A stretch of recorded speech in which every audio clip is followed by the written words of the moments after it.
tuduhannya bisa dibilang ditolak sama hakim.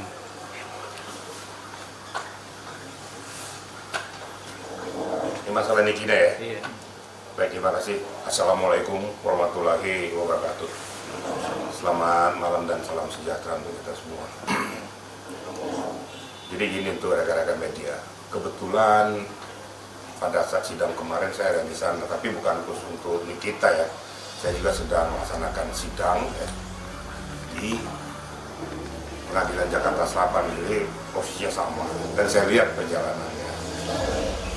Seperti yang saya jelaskan terdahulu ya, bahwa bukan hanya Nikita, siapapun yang tersandera atau tersangkut suatu perkara pidana yang mengakibatkan yang bersangkutan ditahan, lumrah dan manusiawi untuk meminta perlindungan hukum. Jadi jangan salah, perlindungan hukum itu bukan dilakukan kepada hanya si pelapor, terlapor juga perlu dilindungi juga sesuai dengan konstruksi hukumnya, sesuai dengan amal dan perbuatannya. Di mana dia meminta perlindungan, disitulah hak-haknya yang perlu untuk kita lindungi, khususnya para penggawa-penggawa hukum ini.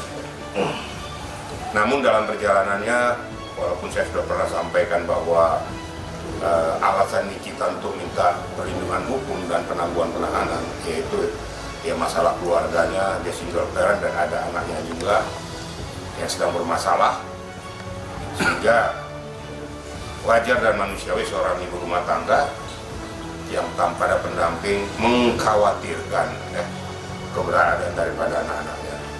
Itu lumrah ya. Jadi saya mohon juga kepada lawan-lawan daripada Nikita juga, jangan hanya berpikir sempit, haknya juga perlu untuk dipertimbangkan, apalagi ibu-ibu gitu ya. Namun demikian ada beberapa kriteria yang harus dipertimbangkan oleh majelis hakim sebelum memutuskan diterima atau tidak. Ada beberapa hal yang perlu dipertimbangkan, saat itu sudah pernah saya sampaikan ya, yaitu kalau dikabulkan tentunya akan dipertimbangkan jika tidak mengulangi perbuatannya ya, menghilangkan barang bukti. Itu kan beberapa pertimbangan itu harus menjadi acuan daripada pemutus, termasuk mengalihkan diri. Namun faktanya waktu itu tidak dikabulkan, berarti secara hukum yang bersangkutan tetap berada dalam tahanan, kira-kira.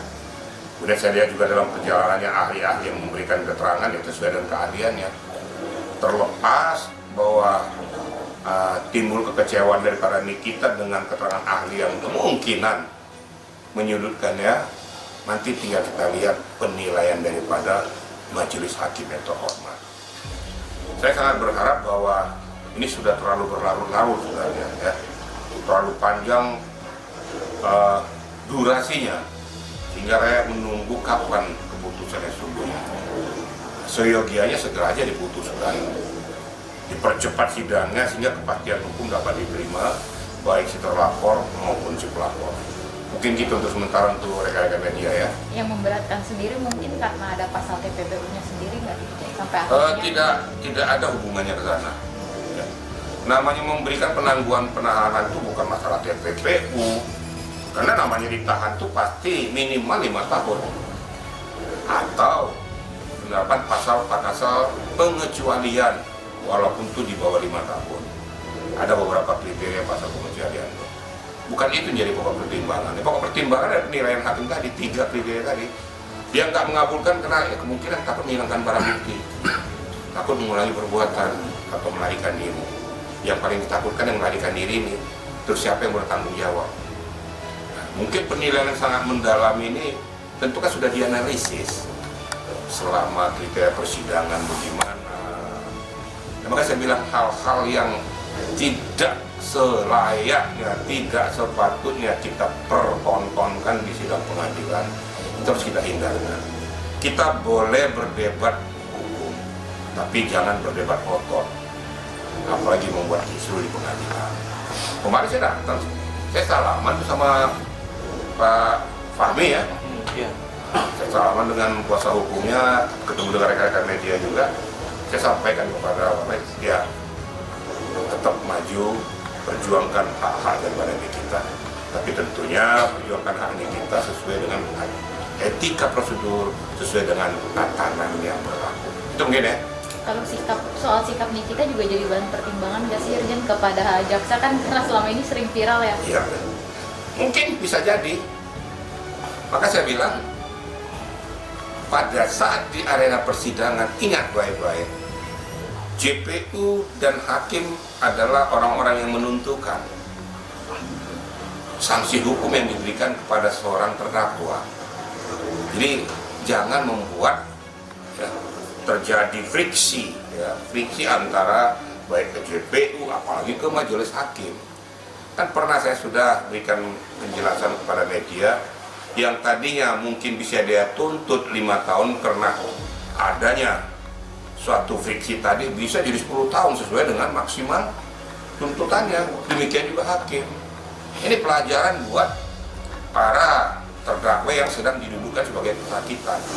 Jangan pertontonkan keangkuhan kita, jangan kita pertontonkan arogansi kita. Tapi ayo kita debat hukum yang benar, buktikan di pengadilan kau punya ahli, punya saksi, punya bukti yang bisa menganulir atau mengamputasi dakwaan yang diberikan oleh JPU tersebut.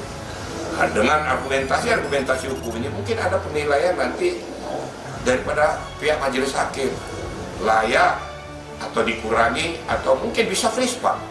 Tidak untuk kemungkinan. Itu kira-kira ya.